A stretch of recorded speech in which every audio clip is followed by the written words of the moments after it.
Hey guys, so I recently consulted with a guy from down in Tennessee. He asked me to take a look at his website after 2 years with a previous SEO agency. It's a story that we've all kind of heard before, right? Hey, it was all right at first, and then over time, I started to see less and less results, and then I had a really, really bad bump, and that's when I ended up here to get a second opinion.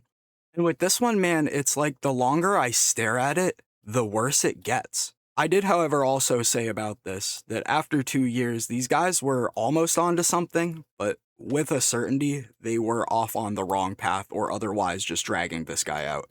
Whatever the reason may be, let's put that aside and look at what's wrong and start to talk about how we fix it. The purpose of this video is, of course, twofold. On one hand, I want to teach everybody how it is that my process works and how to otherwise diagnose and fix things like this. And on the other hand, this is for Joe, the owner of At Home Repair Services himself, just to give a better and more detailed understanding of what's going on here and how we're going to tackle it. So where do I want to begin? Well, actually, I'll point at something that's not exactly on the website per se. We have two GMBs. And as we have listed on the site, you can see here, one of them is located here in Memphis, and the other is in Collierville. And you'll see we did a great job by linking them up to our website. Very cool. However, we have the same phone number and the same website and the same exact name. The only major difference is the main category of this one is handyman and the main category of this one is hot tub repair service. This is an immediate red flag for me. When we're building out our citations and business directories, we're going to be basically battling ourselves. We have the same exact website with the same exact phone number. So how do we fix this? Well, we need a different phone number, and we want to point this to the location page on the site. And then we would, of course, leave pointing to the home page, whichever one of these is our actual home base, which I believe is this one here in Collierville. And so actually it would be this one, we would point it to the Memphis page, just so I'm being clear. I also noticed within his existing citations and directories, we have a whole bunch of old or incorrect data. Again, a lot of the phone number stuff, we must have changed numbers a couple of times and now we have the wrong phone number. And unfortunately, it turns out that we don't have the logins for these. So it's going to make it difficult for us to basically repair these. For me, the plan for that is, for starters, let's see what we have on the client's email. Hopefully they built it all under the client email and not under their email. If it is the latter case, then I'm going to do my best to basically go out and manually claim all of the listings that we can.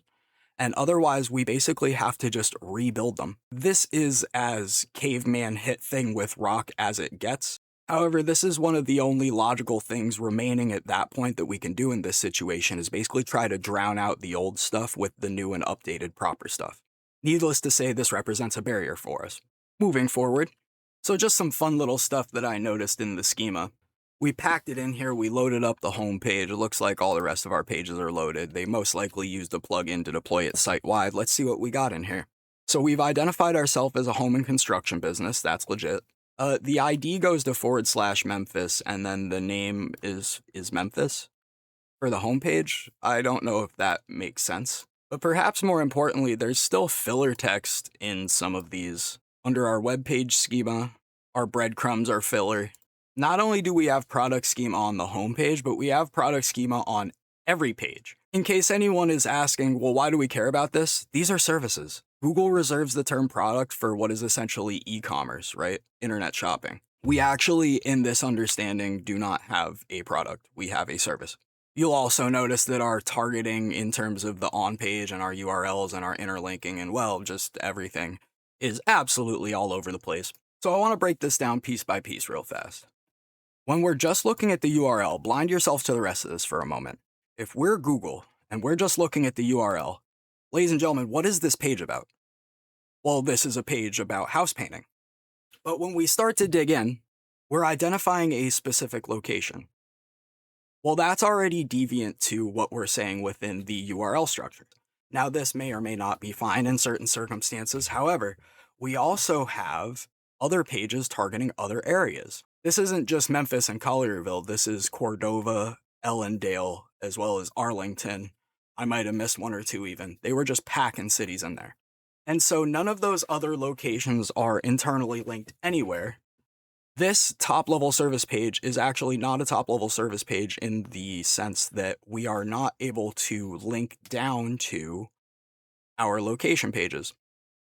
So ideally on this page, what I would have is actually it would still target, of course, house painting services, but it would actually just more generally target the wider area. Essentially, what I'm saying is we would very lightly sub-target for state within some of these headings and body tags, and we would essentially list out the areas as an interlinking opportunity within the body to then, of course, link to the relevant location pages for those services. This will then help us develop a topical pillar. So now for Google, when we come through, homepage, what is the homepage about? Well, this is the brand and this is what we do. And when they click on any of the what we do, be it in the header, the footer, or the body, ideally, they come through here, they learn more about our service, and they know, okay, this is the state in which you do this service. We know exactly what makes this service great, but where specifically within that state do you serve it? And that's where our location pages come in.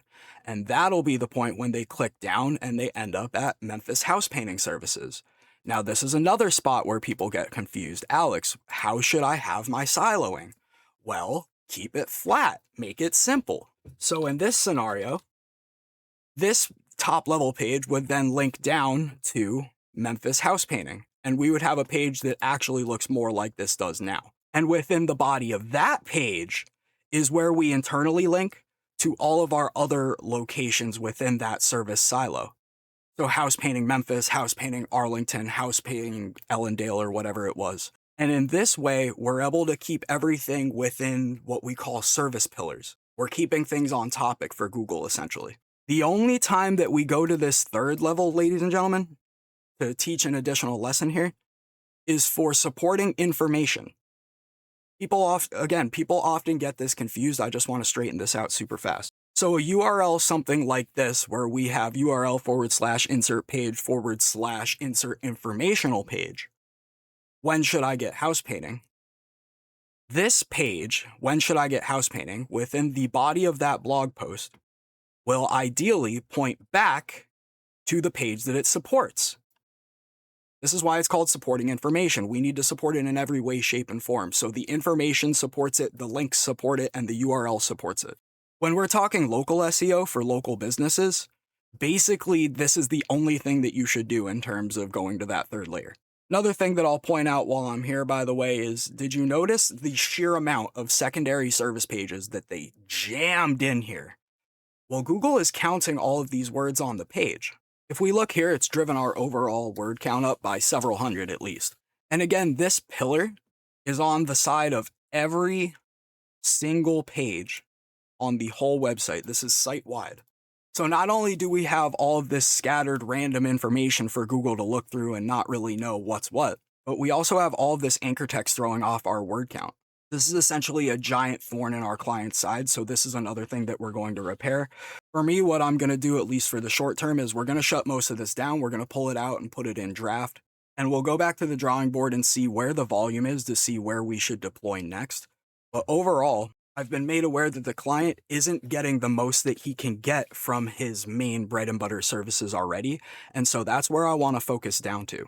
As I've described, I want to optimize our top-level service page, get it internally linking the correct way down to our location pages, and of course make sure those are still properly optimized after we've removed the thorn in our side that is this giant link pillar.